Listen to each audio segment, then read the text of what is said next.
Hey, have you ever wondered if the stock market is more than just numbers on a screen? We all see the headlines, and we all care about jobs. But what if there's a secret connection between the two? What if one could actually predict the other? Well, today we're going to dig into some really cool research that uncovers exactly that. So let's just get right to the big question.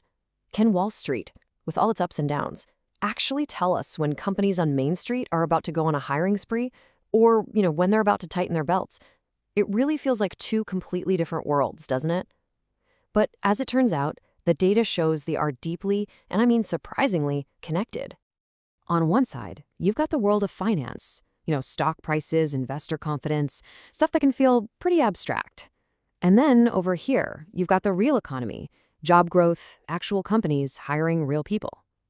A 2011 paper by researchers Long Chen and Lu Zhang decided to see if they could build a bridge between these two. And honestly, what they found kind of changes how you look at both. So, how do we even begin to connect these two worlds? Well, the secret lies in something we can call the market's risk-o-meter. And this little meter, it's the key that unlocks this whole puzzle. Okay, so the official name for this meter is the risk premium. And it's a really powerful idea, but it's also pretty simple.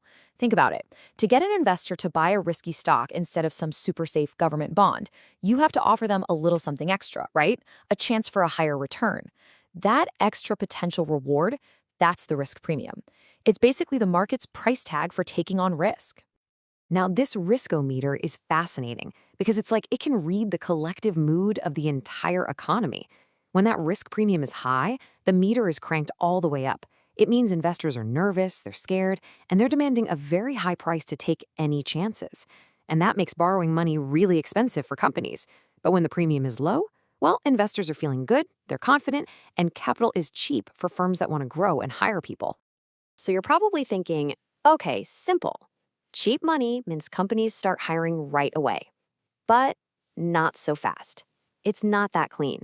The real world is messy, and the connection has a lag. The economy has these, well, the researchers call them built-in delays when it comes to hiring.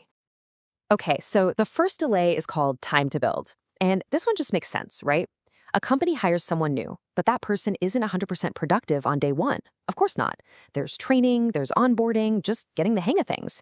It's exactly like planting a seed. You do all the work now, but the actual benefit, the harvest, that doesn't show up for a while. And then you've got this second, kind of sneakier delay, time to plan. This is all about the gap between the moment a company decides it wants to hire and when they actually do. Budgets have to get approved, job descriptions need to be written, then you've got the whole interview process. It's just like planning a big renovation on your house. You make the decision, months, maybe even a year, before a single hammer starts swinging.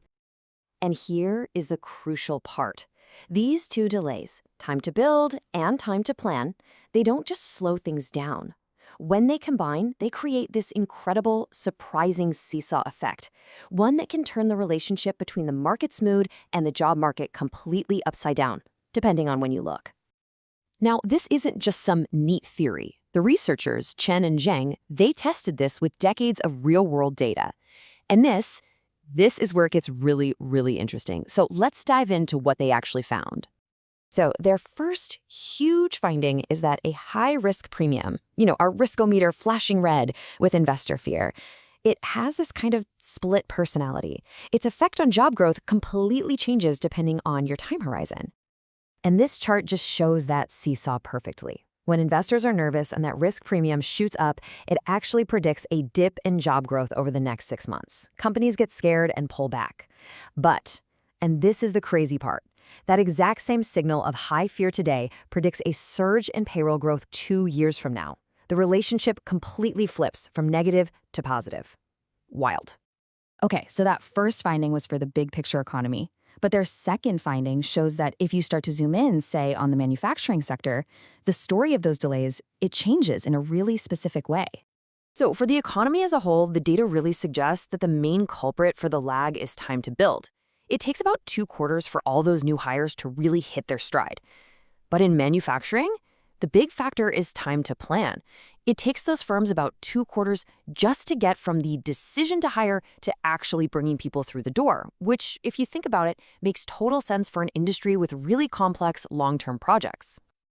All right, up to now, this has all been about Wall Street predicting Main Street. But here comes the biggest twist of all. The third finding is that this is a two-way street. The job market has its very own crystal ball for predicting where the stock market is headed. And get this for statistic. A big boom in payroll growth today can predict up to 5% of the variation in future stock market returns. That's not a small number. It means what's happening on Main Street right now contains real, actionable information about where Wall Street is going next. So, why on earth would a strong job market predict lower stock returns? Well, this quote from the paper explains it perfectly. Strong job growth is pro-cyclical. It happens when the economy is already doing great. But think about it. When times are already really good, investors start to get a bit more cautious, right? They worry about what's next, so their demand for a risk premium goes up. A booming Main Street today often signals that Wall Street is getting nervous about tomorrow. So when you put all three of these findings together, you start to get this powerful new picture, a picture of how the world of finance and the world of real-world jobs are just fundamentally connected at the hip. So why does all this matter? Well, first, it shows the stock market isn't just some casino. Its mood, measured by that risk premium, has real, tangible consequences for jobs. Second, it highlights that the economy has a kind of inertia. The financial mood today is setting the stage for the job market we're going to see months, maybe even years down the road.